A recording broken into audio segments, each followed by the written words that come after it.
Decades of piecing together patient stories have given me pattern recognition. I can glance at a person and see telltale signs of Sjogrens before they've said a word about how they feel. For years, your body can compensate for this. Blood work comes back normal. A primary care visit ends with a shrug and a note that says everything looks fine. That's exactly how this disease survives without a name. It hides behind normal labs while it quietly dismantles the glands that keep you moist, comfortable, and functioning. Before I go further, I want to be direct about something. Nothing in this video is a diagnosis, and I'm not telling you what you have. What I am doing is showing you a pattern, the same one I've watched repeat across years of patient stories, so you can recognize it in your own life and bring it to a doctor with language instead of a vague feeling that something's off. Here's the piece that actually matters. Every one of these signs, on its own, means almost nothing. What I want you to watch for is the cluster, 2 or more of these showing up together, and sticking around. As a rough rule, if something on this list has been part of your life for more than 3 or 4 months, not a bad week, not a rough season, but months on end, that's the point where it's worth naming out loud to a doctor instead of explaining away.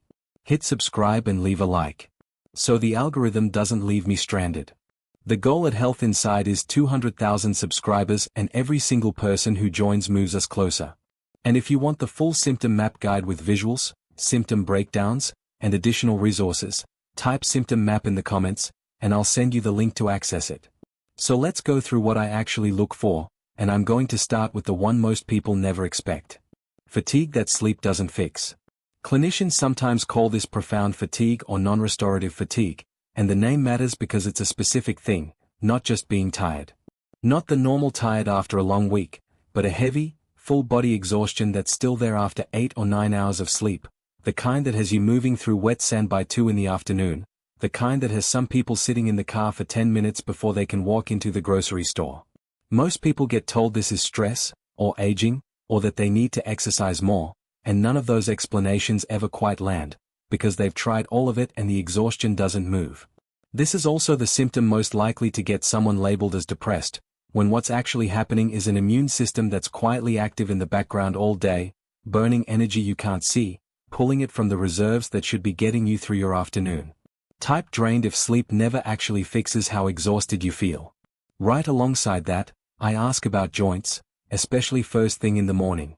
Stiffness in the fingers, wrists, or knees that eases up after 20 or 30 minutes of moving around.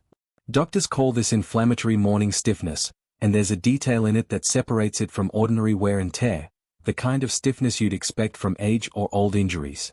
Wear and tear stiffness tends to get slightly worse as the day goes on and you use the joint more. This runs the opposite direction.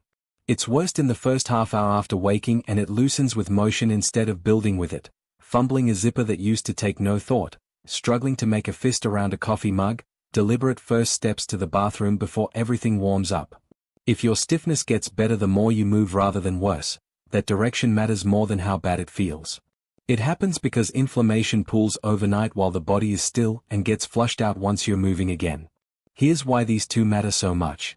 If you don't have obvious dry eyes or dry mouth, it's easy to assume none of this applies to you. But plenty of people carry this disease with barely noticeable dryness and significant fatigue and joint pain instead. There's no single face of this condition, and that's exactly why fatigue and stiffness deserve equal weight, not an afterthought at the end of the list. There's a third sign in this same invisible category that almost nobody connects to Sjogrens, and it has to do with your heart rate. Stand up quickly after sitting for a while and notice what happens. A racing heart, a wave of dizziness, maybe even a moment where the room tilts slightly before it settles. There's a name for this too, orthostatic intolerance, part of a broader pattern called dysautonomia. Most people chalk this up to standing up too fast, or low blood pressure, or just being out of shape, and sometimes that's exactly what it is. But when the same glands that produce moisture get damaged, the nerves that regulate blood vessel tone and heart rate can get caught in the crossfire too, because Sjogrens doesn't limit itself to the glands you can see. Some people notice they run warmer than everyone else in the room, or that they stop tolerating heat the way they used to, sweating through a workout that never used to bother them, or not sweating at all when they should be. Others notice their hands and feet get cold and change color, going pale or slightly blue in cool air or air conditioning, then flushing red again as they warm back up. That color shift has a name, Raynaud's phenomenon, and on its own it's common and usually harmless. But when it shows up alongside the fatigue, the joint stiffness, and a racing heart on standing, it stops being an isolated quirk and starts being another thread in the same pattern. There's a nervous system piece to this that tends to surprise people the most, because it doesn't feel like it belongs on a list of dryness symptoms at all. Tingling or numbness in the fingertips or the soles of the feet, doctors would call this peripheral neuropathy, or when it's this specific, small fiber neuropathy. A pins and needles sensation that comes and goes without an obvious trigger, like sitting cross-legged too long. Some people describe a burning sensation in their feet at night that has nothing to do with temperature. This happens because the same immune activity that targets moisture-producing glands can, in a smaller number of people, affect the small nerve fibers that run just under the skin. It's not universal, and it's not something to panic over in isolation, but it's worth knowing that standard nerve conduction studies often come back normal here too, because they only test the larger fibers, so a clean nerve test doesn't rule this piece out. It's one more thread in the same weave, not a separate problem. Now, the signs people usually associate with this, starting with your mouth. The corners of your lips cracking and staying raw for weeks, no matter how much balm you apply, is called angular cheilitis. Balm treats the surface. It doesn't replace the saliva that's supposed to keep that skin sealed and protected. Chapped lips heal with balm. This doesn't, because the missing ingredient isn't moisturizer, it's saliva. If your tongue catches on your teeth when you talk, if saliva feels thick or foamy instead of thin and slippery, that's the same story, and it has a name too, xerostomia, dry mouth in the clinical sense. It's not usually that there's no saliva at all, that's actually rare even in fairly advanced cases. It's that the saliva that is there stops doing its job, becoming stringy or ropey, sometimes forming a thin film across the roof of the mouth that has to be swallowed or scraped away with the tongue before speaking clearly. Some people wake up in the middle of the night specifically because the tongue is stuck to the roof of the mouth, not general thirst, an actual stuck, dry glue feeling, and that's a detail worth naming by itself at an appointment because it's specific enough that it rarely gets explained away as something else. Type scene if your lip corners never fully heal no matter what you put on them. And if you've never had a cavity in your life and suddenly needed 3 or 4 fillings in a year, that's often not about flossing. Saliva actively protects your teeth from decay. When it drops off, your mouth loses that defense, and a sudden cavity spike after a lifetime of clean checkups is usually a saliva story, not a hygiene story. Puffiness along the jaw, just below and in front of the ears, is parotid swelling, or parotid sialadenopathy if you want the exact term, and it comes and goes, which is exactly why people talk themselves out of it. They blame it on weight, or sleeping funny, or their face shape. The parotid glands are your largest salivary glands, and when the immune system mistakes that tissue for a threat, they swell as inflammation builds. Eating something dry or salty can trigger a flare in the moment, but the trigger isn't the cause. The cause is underneath it. Here's something worth actually doing rather than just thinking about. Press gently along that jawline in front of the ear at a few different points across a week. It's often one-sided at first, or noticeably worse on one side, and more prominent by evening than it was that morning, which throws people off because they assume a real medical swelling would be symmetrical and constant. And then there's the habit that hides in plain sight. Someone who can't finish a sentence without reaching for water. A water bottle within arm's reach at the desk, in the car, on the nightstand. That's not a hydration preference, that's compensation, a body manually replacing what its glands should be producing on their own. Watch for the throat clear too, that little cough mid-sentence that isn't a cold or allergies, it's a throat trying to stay wet with nothing left to keep it that way. I want to pause here, because this is where people usually jump to the wrong conclusion. Constant thirst and a dry mouth don't automatically mean autoimmune disease. If you live somewhere hot and dry, if you just started a new medication with dry mouth as a listed side effect, or if your caffeine intake went up recently, that alone can explain a persistent water bottle habit, and it's worth ruling out first. The difference is that those causes tend to resolve when the underlying factor changes. A humidifier or a medication switch that doesn't fix it, alongside cracked corners and swollen glands, is a different story than dry mouth by itself. Type same if you can't get through a conversation without reaching for water. There are a few quieter versions of dry mouth that most people never think to mention to a doctor because they don't look like a medical symptom, they just look like getting older or being a picky eater. Food starts tasting duller than it used to, because flavor actually has to dissolve in saliva before your taste buds can register it properly, and a mouth running dry mutes that signal without you ever realizing why dinner suddenly tastes like less. Dentures that used to fit and hold all day start slipping or rubbing, because saliva is part of what creates the suction that keeps them in place. And speaking for long stretches, teaching, presenting, even just talking on the phone for an hour, starts to wear on the voice in a way it never used to, going hoarse or needing frequent pauses by the afternoon, because the vocal cords depend on moisture to move smoothly against each other too. None of these feel like a red flag on their own. They feel like small, forgettable annoyances, which is exactly why they're worth naming out loud. Right alongside those, people start cutting food into smaller pieces without noticing they've started doing it, avoiding crackers and toast because swallowing them has quietly become uncomfortable, keeping a glass of water at the table specifically to wash down bites of bread that never used to need washing down, a habit that forms over a year or two before anyone ever names it as a symptom. The eyes tell a similar story to the mouth, just with a different set of tissue, and the clinical name here is keratoconjunctivitis sicca, dry eye disease in plain language. Watch for a squint that goes a little further than normal sun squinting, or a blink rate that speeds up because the eyes are working overtime to spread what little moisture is left before it evaporates. Over time, that friction leaves eyes with a tired look even after a full night's sleep, not because someone's exhausted, but because the muscles around dry eyes adapt into a permanent slight squeeze. Some people don't get dramatic redness at all, just vision that blurs and then clears again after a few blinks, which happens when the tear film breaks up unevenly and briefly reforms. Here's a paradox worth naming directly, because it sounds backwards until it's explained. Some people with dry eye from this condition actually complain about excess tearing, not dryness, and assume that rules Sjogrens out entirely. What's actually happening is that an irritated, under-lubricated eye surface sends a distress signal, and the eye responds by flooding itself with reflex tears the same way it would to a piece of dust or an onion. Those reflex tears are watery and don't have the right composition to actually lubricate the surface, so the eye can be objectively dry at a cellular level while still watering constantly in response to that dryness. Watery eyes and dry eyes aren't opposites, sometimes they're the same problem. And here's the myth worth clearing up alongside that one. Seasonal allergies absolutely cause red, itchy, watery eyes, and if that's what you're dealing with, antihistamines usually help within days. Dry eye from Sjogrens doesn't respond to allergy medication, because there's no allergen to block, there's a moisture system that isn't working.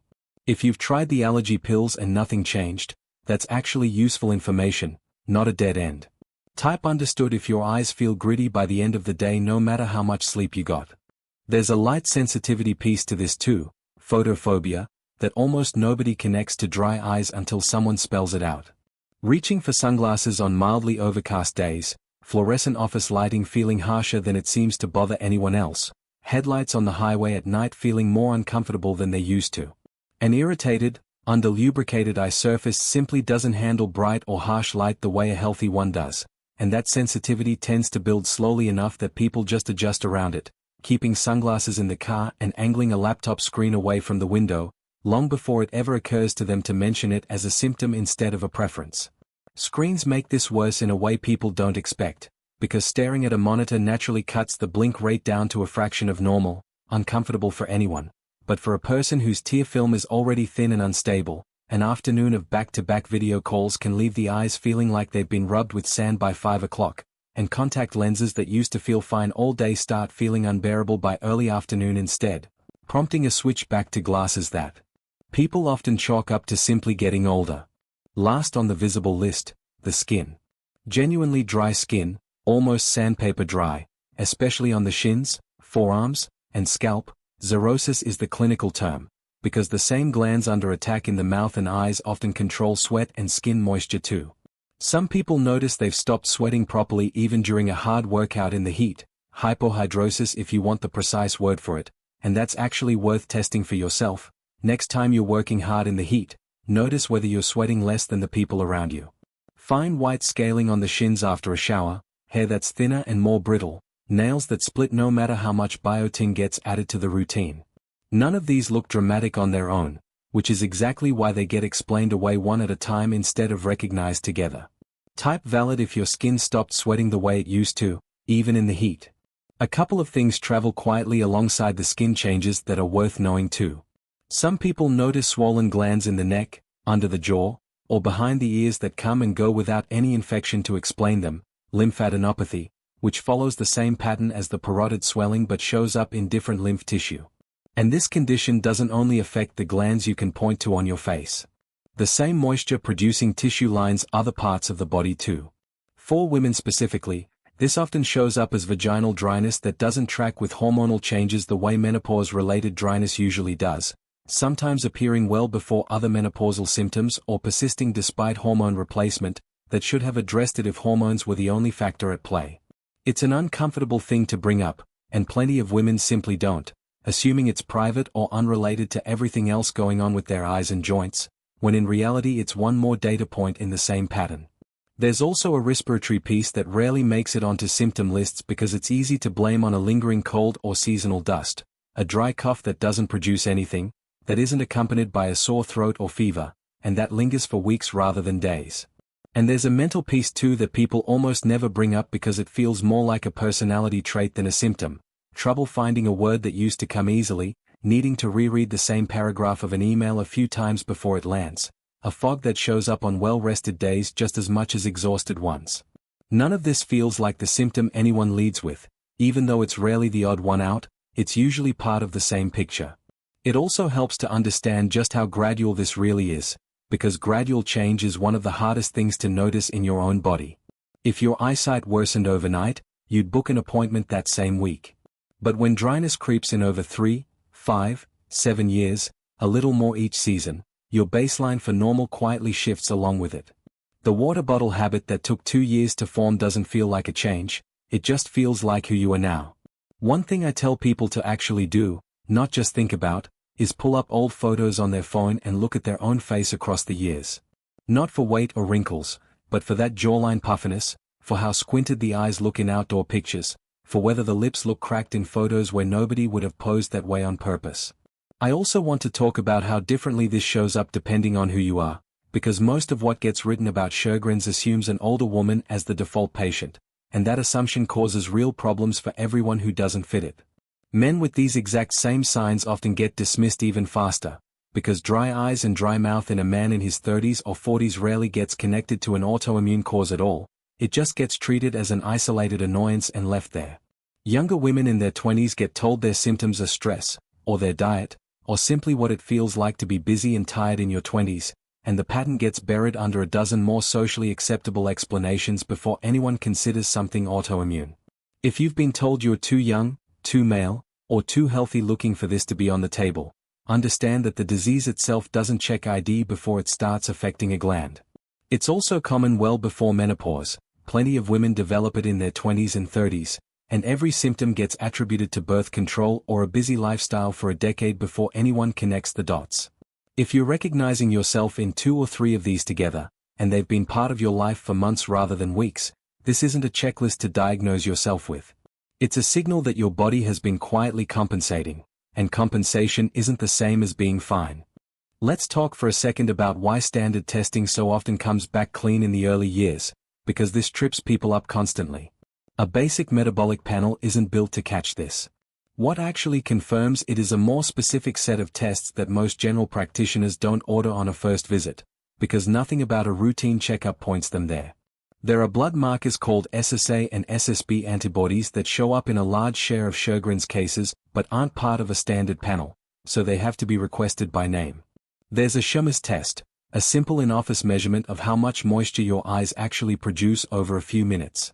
And in some cases a small lip biopsy, checking the tiny salivary glands just under the lip tissue for the specific pattern of immune activity that confirms the diagnosis. None of these are exotic or hard to access, they're just not things a 15-minute checkup usually leads to on its own. It's also worth knowing that a negative SSA or SSB result doesn't automatically rule this out. A meaningful share of people with a confirmed diagnosis never test positive for those particular antibodies, which is exactly why the lip biopsy and the Sjogrens test exist alongside blood work rather than as a backup to it. I want to name the one thing that ties all of this together, and I'll only say it once, so stay with me. You see an eye doctor for dry eyes, a dentist for cavities, a dermatologist for dry skin, a primary care doctor for fatigue and joint stiffness. Every one of those specialists is trained to look at their own slice of the body, and none of them are typically trained to step back and ask whether 4 separate complaints across 4 separate doctors might be 4 symptoms of one disease. That's not a failure on their part. It's just how specialization works, and it's exactly why people carry this pattern for years before anyone connects it. This condition also rarely shows up alone. It's frequently found alongside other autoimmune conditions like rheumatoid arthritis or lupus, sharing some of the same antibody markers, so if you're already managing one autoimmune diagnosis and this list sounds familiar too, it's worth asking specifically whether something else is laid underneath it. I think about one woman I heard from who spent almost 4 years convinced she just had bad allergies and stubborn skin. Sunglasses everywhere, a drawer full of lip balm, a running joke with her co-workers about being part camel because of how much water she carried around. It was a dentist, not a doctor, who finally said something, after her 3rd unexpected cavity in 2 years, asking almost offhand whether her mouth ever felt dry between appointments. That one question was the first time anyone had connected any of it. She wasn't dramatic and she wasn't imagining things. She was just living with a slow-moving pattern that nobody had ever stepped back far enough to see all at once, until someone finally asked the right question. If you're recognizing 2 or 3 of these signs together, and they've been part of your life for months rather than weeks, that's the moment to bring a timeline to a doctor, ideally a rheumatologist, and ask directly whether Sjogrens should be on the table. Write down when each symptom started, roughly, even if it's just a season and a year. Note what makes each one better or worse. Bring the old photos if you found anything useful in them. Use specific, dated language. Gritty by mid-afternoon for over a year and doesn't respond to allergy drops moves a visit forward faster than my eyes feel weird. None of this replaces an actual medical evaluation, and nothing here should be treated as a diagnosis, but naming the pattern yourself, in specific language, changes how quickly that conversation moves from a shrug to an actual answer. And here's the good news to end on. Once this gets a name, most of these signs are manageable, sometimes dramatically so, with the right treatment plan and the right specialist in your corner. What most people never learn is what actually happens after diagnosis, the treatments that work, the ones that don't, and the daily adjustments nobody tells you about until you're already living them. That's exactly what I'm covering next.